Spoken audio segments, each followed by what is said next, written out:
I'm using AE here, and read the description because this will be a really long tutorial and I can't update you guys all vocally, so just read it. This tutorial will be a series on how to make an OCE, like an overedit, and things that I want to cover before I start showing you what I have and RAM previewing is for the song choice for an overedit OCE, like I'll do chillin', I'll do hip hop later, but everyone, this has been requested by like 20 different people. So on the song that you're gonna want to use, it has to be high beats per minute. So a typical dubstep, hardstep, bass and drum and bass, or like a few hip hop songs will work for a good overedit. Because what you want to do when you have an overedit is you're going to want to have to sync a lot of different things into the clip. So when you have all these pitches of bass and all this treble and all of these different sounds, which usually come in a dubstep or a drum and bass and stuff like that, that's where you can make your OCE, because you can throw in the most effects and have it look the best. So I'll show you the clip that I have so far. All I did was Twixter it so that the shots were like on beat. So show you guys.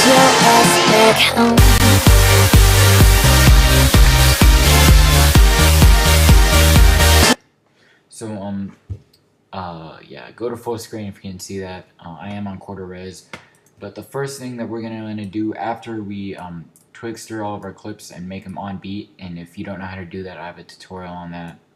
Just look it up. I have no idea what tutorial number it is. I really want to get this done quickly. So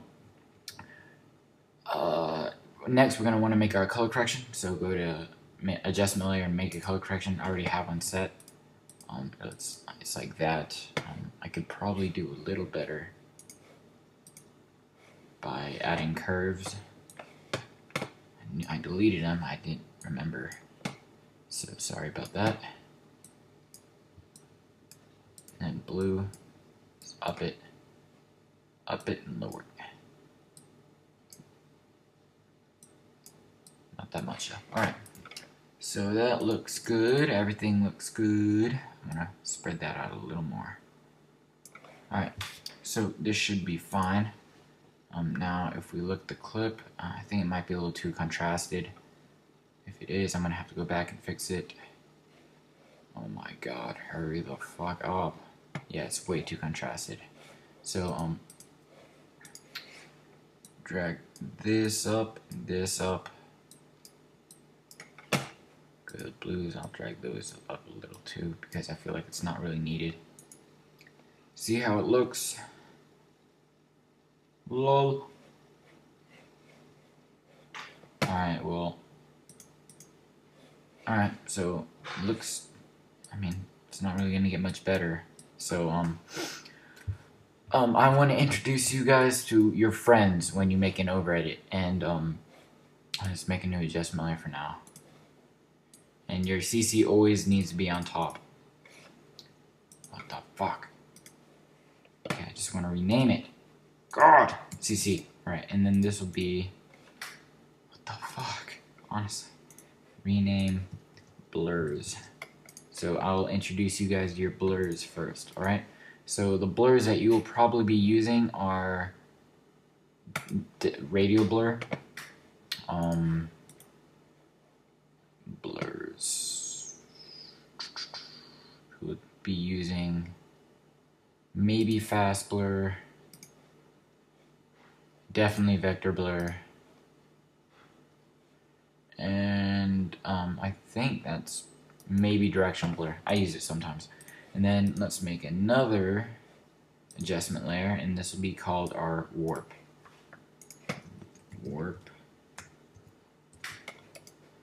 Alright, so they're like, you go to distort, and you're definitely going to be using some wave warp eventually. So bring the height to 0, put pinning to all edges, and then let's go to distort again. You might be using normal warp, and bring it to bend down to 0. I usually use fisheye whenever I do it, so I'm just going to set it there already. And then I'm going to make a new adjustment layer, and I'm just going to call it other. other, because there's nothing really that comes to my mind other than that. So for the first shot after he unscopes, I'm gonna put it right here. I'm gonna put one blur. So I'm gonna do directional blur first. So I'm gonna go to blur length. I'm gonna wiggle, open parentheses, like 3 comma, actually like 10 comma 360. To see how that looks.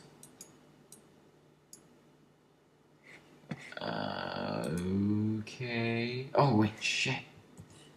No, I didn't mean to do it there. I meant to do a direction wiggle 10 comma 360. And then we can go here, blur length, keyframe, go up, and then blur length we can bring up to like 25. So bring it up to 30. Then I'll make it last until here, where I'll just bring it to 0. And I like it because it's kind of like a wave warp-ish. So by that I mean it makes lines because it's blurred obviously, and then the direction it just changes, so the lines like kind of rotate. So I will preview this real quick for you. And that's what directional blur does, and I like it a lot. And then for the next one, I'll add a different blur. So I'll add radio blur. So I'll go keyframe the amount at 0. Right when he's bring this to like, that's way too much. I'll bring it to like 10. 6? 6 will do, I guess. And then I'll bring it to 0. I want to see how this looks though, because I usually don't use CC radial blur, I just use radial blur.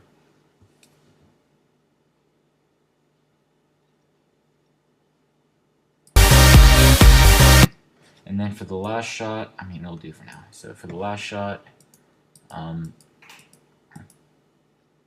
go right here, and then I'll go to vector blur, the typical vector blur. And oh yeah, in vector blur you don't want to have it on an adjustment layer. You want to have it on the original clip. So look up vector blur, bring it on your clip, keyframe to 0, and go 2 frames for me, and bring it to like 18. And then I'll go second forward, bring it down to 0.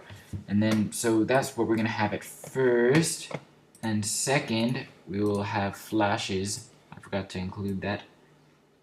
I mean, what good OCE does not have flashes? Flashes. And then I'll put in levels on the flashes. So here we go. And then you're just gonna have to listen to the actual OCE to kind of figure out where you want the flashes to go. So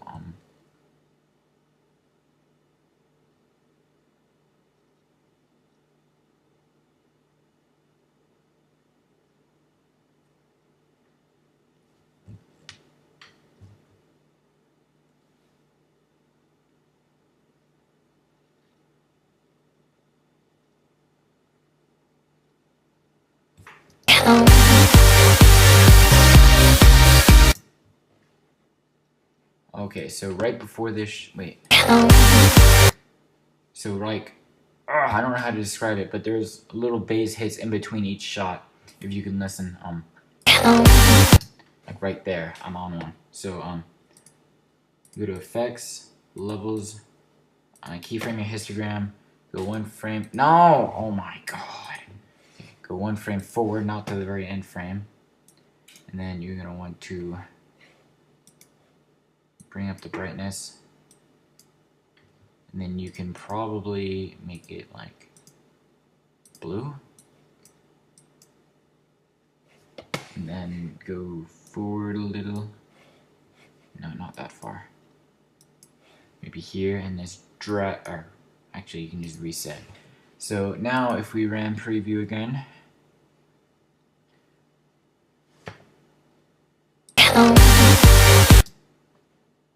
another one like right here. Hold on. I want to get on it. So it's like literally on this keyframe. So I'm going to drag this keyframe back a little. And make another keyframe here. Drag this up. Make it red. A little more red. Alright. And then we'll go full. Actually, I'll keep it here for now.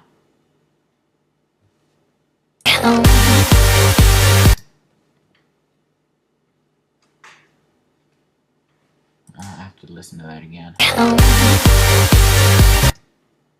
Yeah, so he would be in the scope when it flashes green.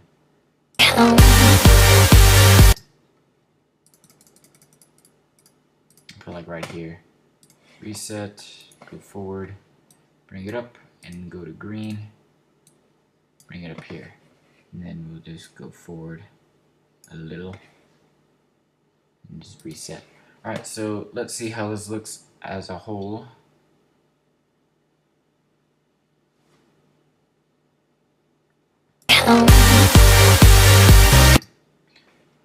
Alright, so it looks pretty good so far. Our color correction will probably change the colors of the flashes a little. Yeah, because we have a blue diffusion and there's more blue in the sky. That means more blue will come out here. And the red, not so much. But since we have the RGB going up, it'll obviously make the sky a lot brighter. And that's why you always want to have your color correction on top, because it makes the colors better. Say, a lot better.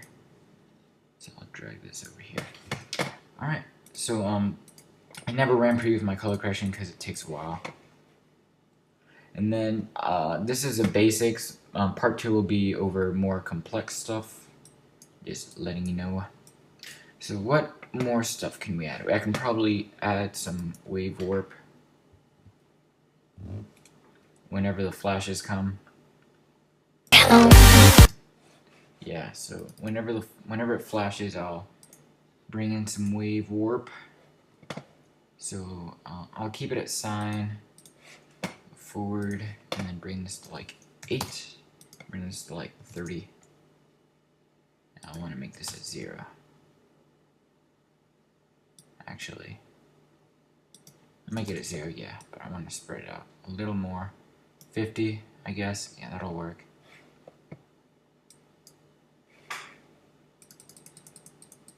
And you want to hit 0 right before the red flash. So right here should be fine. Make it 0 and make this like 4. Go forward 1 frame. Bring this back to 8. Bring this back to like... Keep this at 0. Actually, yeah. Make a keyframe. And then go forward and make this 50. And go forward again. You want this to be 0. You want this to be at 4. And then for this one, I'm going to change it up. So for this one, I will actually go to the actual clip and I will go wave warp. I'm running out of time here, so I'll bring this both to 0 and I'll actually bring this to square. Square looks really cool when you have it on a decent width. Yeah, I'll put this at like 40. And that'll be at like 30. Yeah, so we'll keyframe this when it's forward, yeah. Go back, bring this all to 0.